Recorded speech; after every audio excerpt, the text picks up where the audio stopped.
When you look around today, it feels like everything is falling apart. Wars, rumors of wars, chaos, rising cost, depression. It's everywhere. I've been thinking about this a lot lately, and I just wanted to talk about it honestly.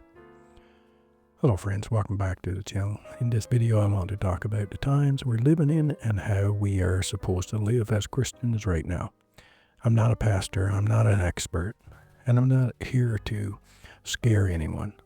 This isn't sponsored and I'm not selling anything. These are just my thoughts, my struggles, and what I've been reflecting on. The reason I'm making it really is because lately everything just feels heavy.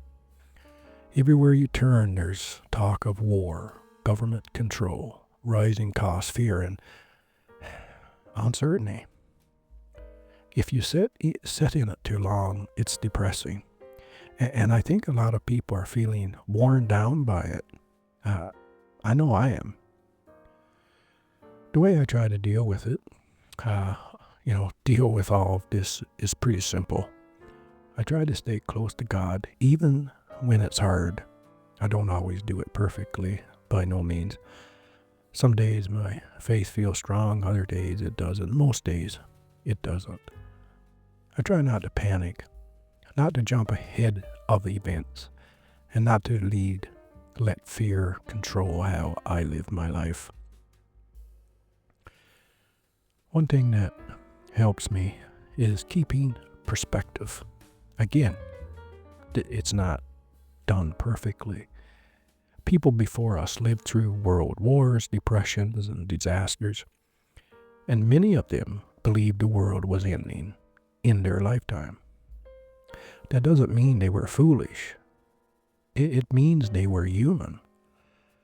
Living like Christ means that tomorrow could be the big day, right?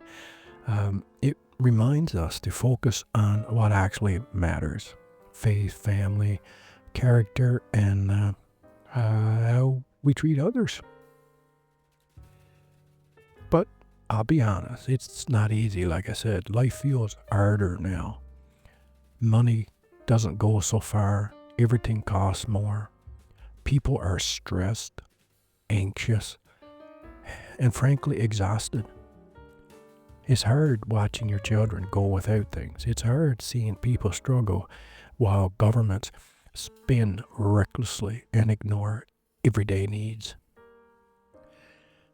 That kind of pressure wears on you. It wears on you mentally, it wears on you physically and spiritually.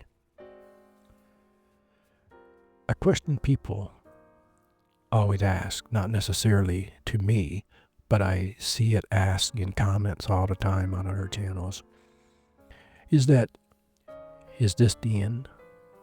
Is this the mark of the beast? Is this it? My answer to that would be, maybe one day, but we don't need to jump ahead. People have said them about many things before, and they were wrong. We're told to watch and be aware, not to panic, not to speculate wildly, and not to live in constant fear. The biggest thing I've learned is that humanity, left unchecked, will destroy itself. Guaranteed. Every weapon we created, we eventually used. Every resource we want and need, we're willing to fight over it. That's not God, that's us. This world is teaching humanity a hard lesson, and one day God will step in, but on His time, not ours. Sometimes I think the hardest part of living in these times isn't fear, it's exhaustion. It's waking up every day feeling like there's always someone or something to worry about.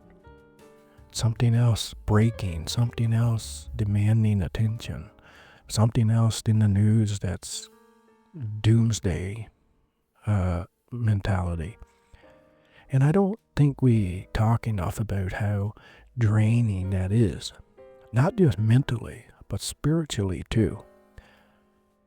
For me, faith isn't about always feeling strong. Most days, it's just about not giving up. It's about choosing not to become bitter, not to become numb, and not to lose compassion, even when it would be easier to shut down. When you lose compassion, you really do lose God. I remind myself that God never asked us to carry the weight of the whole world. He asked us to be faithful where we are, with what we've been given. And we are supposed to do it one day at a time. This little podcast is probably not for everyone. If you're expecting easy answers or a comfortable life, you'll probably be disappointed. But if you're okay with faith being about endurance, honesty, and growth, then this way of thinking might help. So, how should we live? We live like every day matters, because it does. We don't let anger and fear and anxiety or hatred rule over us. We focus on our families, our communities, and the people we can actually help. And we stay grounded in God, not perfectly, but sincerely. Hopefully this gave someone something to think about or helped in some small way. These are just my thoughts for today, and I wanted to share them with you. So thanks for listening. God bless, and see you on the next one.